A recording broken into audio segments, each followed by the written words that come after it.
नमस्कार, सवेरा इंडिया के इस खास शो में आपका बहुत बहुत स्वागत है। मैं हूं आपके साथ जया कौशिक। अफगानिस्तान में फंसे यूपी के लोग जो है सुरक्षित वापस आने को लेकर परेशान है, बेताब है। चंदौली के सूरज ने वहां अपने और अपने 16 साथियों की तरफ से वीडियो संदेश भेजकर भारत वापसी में मदद करने की अपील की है। ये सभी उत्तर प्रदेश से हैं जो एक कारखाने में वहां पर काम करते थे, जिसका मालिक तालिबान के डर से वहां से भाग खड़ा हुआ है। गाजीपुर के कन्हैया तो पिछले महीने ही वहां पर गए थे। अब उनका परिवार भी परेशान है। देखते हैं ये रिपोर्ट। हाँ, सभी लोग इसमें बैठे हुए हैं। सभी लोग परेशान हैं। सभी लोग परेशान हैं। काबुल में ये सूरज का कमरा है और ये सब उसके साथी हैं जो यूपी से वहां काम करने गए थे। चंदौली के अमोकपुर गांव में सूरज का परिवार उनके लिए परेशान है। उनके पिता तो ठीक से ये भी नहीं जानते कि उनका बेटा किस देश में है। बस इतना पता है कि तालिबान से डरा है। आपका बेटा कहाँ गया? बेटा मेरा विदेश में है। कहाँ विदेश में? यह खालिस्तान में कौन है देश, उसी में है जहाँ के अभी हमला हुआ है।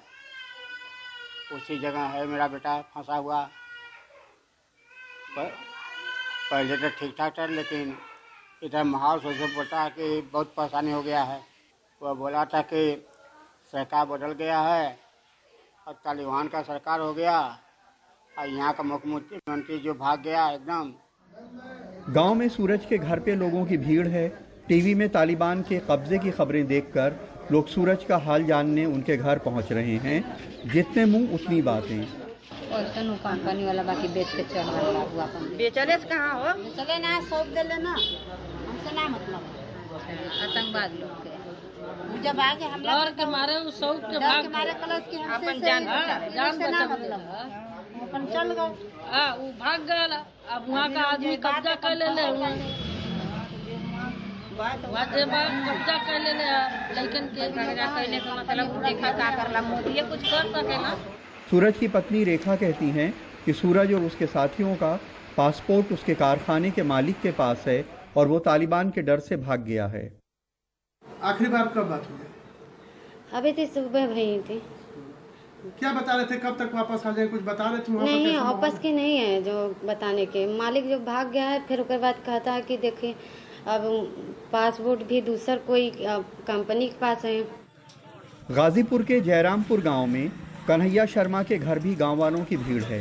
कन्हैया को पिछले महीने ही काबुल की एक स्टील फैक्ट्री में काम मिला था। तालिबान के आने से वो वापस आना चाहते हैं।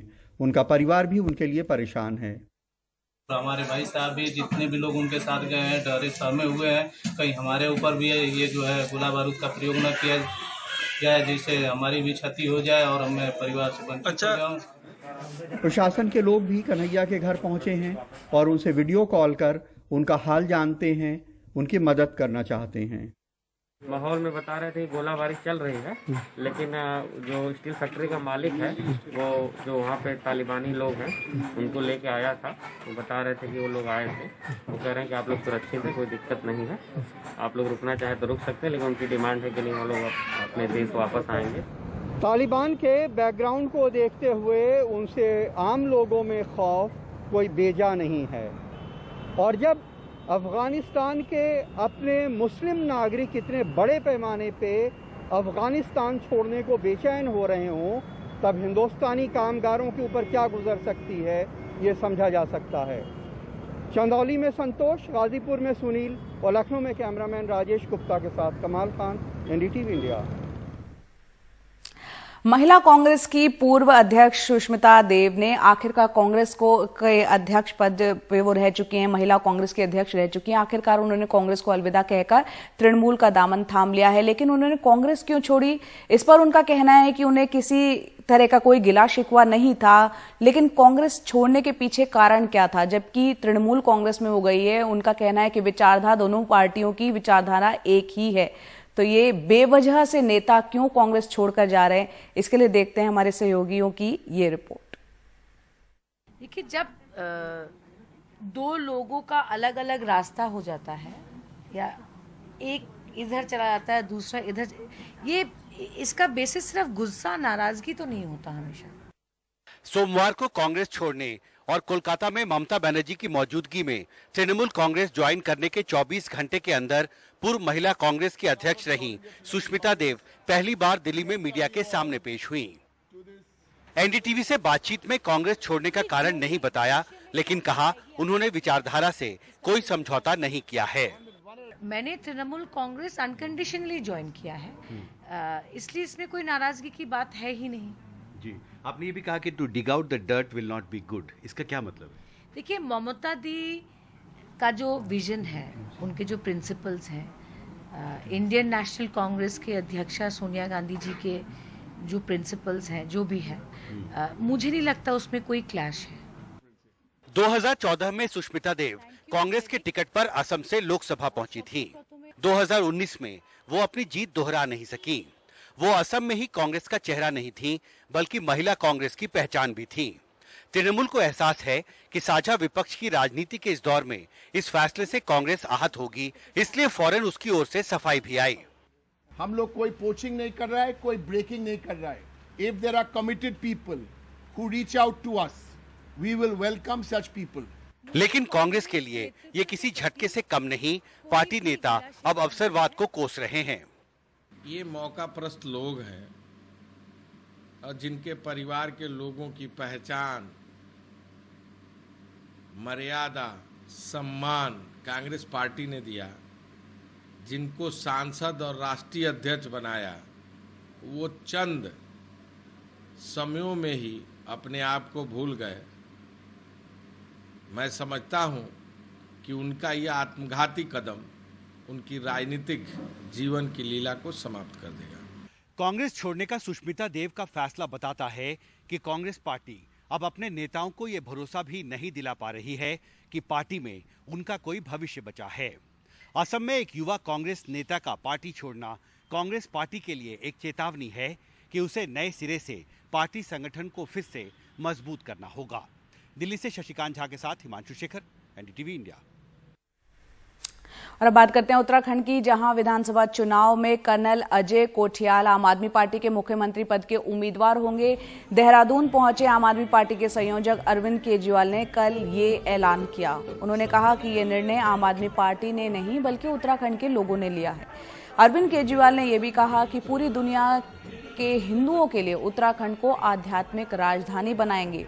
दिल्ली देश की प्रशासनिक राजधानी होगी और उत्तराखंड पूरी दुनिया की आध्यात्मिक राजधानी होगी। आने वाले विधानसभा चुनाव में आम आदमी पार्टी के सीएम उम्मीदवार कर्नल अजय कोठियाल होंगे। अजय कोठियाल साहब वो शख्स हैं जिन्होंने फौज में रह के देश की सेवा की। जब उत्तराखंड के वो चंद नेता उत्तराखंड को लूट रहे थे, देवभूमि को लूट रहे थे, तब ये शख्स बॉर्डर के ऊपर हमारे देश की सुरक्षा में लगा हुआ था। तो उत्तराखंड के लोगों को ऐसे देशभक्त की जरूरत है जो अपनी जान की परवाह किए बिना तन मन धन सब कुछ लगा के उत्तराखंड के विकास के बारे में सोच सके। और अब अगली खबर उत्तर प्रदेश से है, जहां अलीगढ़ जिला पंचायत की बैठक में अलीगढ़ का नाम हरिगढ़ करने का प्रस्ताव पारित किया गया है। नवगठित अलीगढ़ जिला पंचायत की बैठक सोमवार को हुई थी। ब्लॉक प्रमुखों ने अलीगढ़ का नाम हरिगढ़ करने का प्रस्ताव दिया था। अब ये प्रस्ताव अलीगढ़ जिला प्रशासन के पास जाएगा, फिर ये प्रस्ताव शासन के पास लखनऊ भेजा जाएगा। जिला पंचायत बैठक में धनापुर एयरपोर्ट को कल्याण सिंह के नाम पर करने का भी प्रस्ताव पारित किया गया है।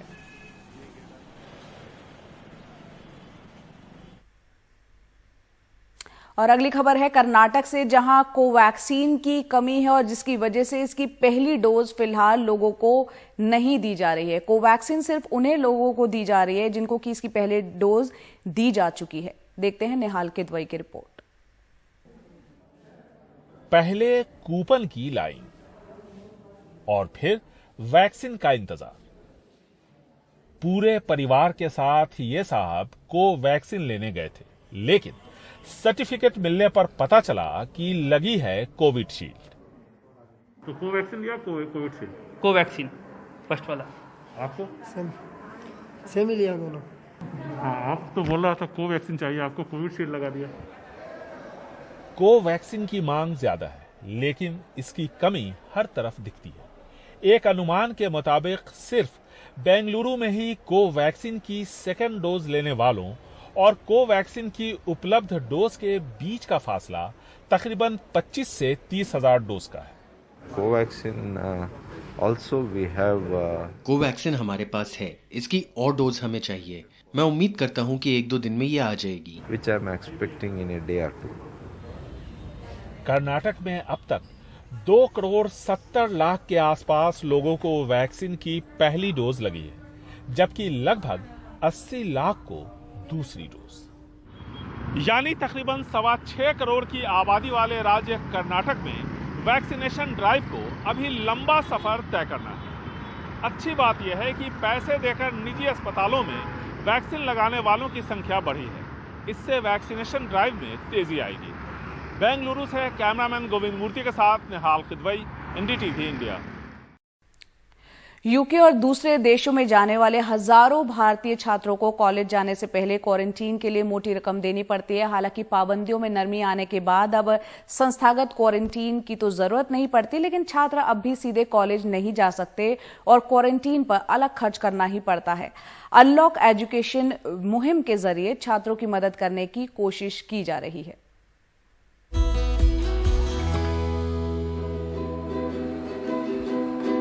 सत्ताईस साल की इंजीनियरिंग ग्रेजुएट चारुल लालवानी अब राहत की सांस ले रही हैं। डबलिन के यूनिवर्सिटी कॉलेज में अपने दाखिले से वो काफी खुश थीं। टीसीएस में काम करने के बाद वो बिजनेस एनालिटिक्स में पढ़ाई करने के साथ साथ अंतर्राष्ट्रीय तजुर्बा भी हासिल करना चाहती थीं। चारुल जैसे छात्रों के लिए विदेशों में पढ़ाई करना आसान नहीं है। उनके पिता एक निजी फाइनेंस कंपनी में काम करते हैं और माँ घर संभालती हैं। उन्होंने चारुल की पढ़ाई की फीस, यात्रा और ठहरने का इंतजाम कर लिया था, लेकिन इस ऐलान ने सारे किए कराए पर पानी फेर दिया कि 2 हफ्ते तक अनिवार्य क्वारंटीन होना होगा और इसका खर्चा उनकी पहुंच से बाहर था।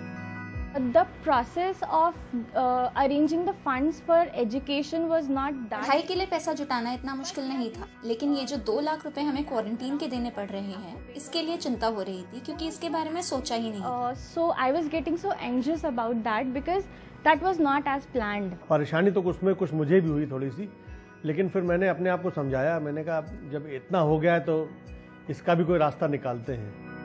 चारुल जैसे छात्रों ने या तो लोन लिया है या फिर उन्हें वजीफा मिल गया है। क्वारंटीन का खर्च बाहर की पढ़ाई के महंगे खर्च में जुड़ने से बहुतों का ये सपना बस सपना ही रह जाता अगर अदार पूनावाला जैसे लोग मदद के लिए आगे न आते। पूनावाला ने छात्रों की मदद के लिए 10 करोड़ रुपए दिए हैं। I am so thankful to आदार पूनावाला। मैं आदर पूनावाला, एनडीटीवी, केटो और सन्मत जैसे एनजीओज की बहुत शुक्रगुजार हूँ। So relaxed right now. अब मुझे कोई चिंता नहीं है। मैं खुशी खुशी विदेश जा रही हूँ क्योंकि उन्होंने मेरे लिए ये सफर बहुत आसान कर दिया है। They have made this journey very easy for me. Other Poonawalla है या एनडीटीवी है या और भी एनजीओज हैं, वो मैं बहुत बहुत थैंक्स बोलूँगी और यही चाहती हूँ कि वो इसी तरह से आगे आते रहें और बच्चों का भविष्य सुधारते रहें। यूके की यूनिवर्सिटीज और उच्च शिक्षा के अन्य कोर्सेज में 2021 में देश की केंद्रीकृत आवेदन प्रणाली के तहत 3,200 भारतीय छात्रों को दाखिला मिला, जो पिछले साल के मुकाबले 19% का इजाफा है। भोपाल में कैमरा पर्सन रिजवान खान के साथ अनुराग द्वारी की रिपोर्ट, एनडीटीवी इंडिया।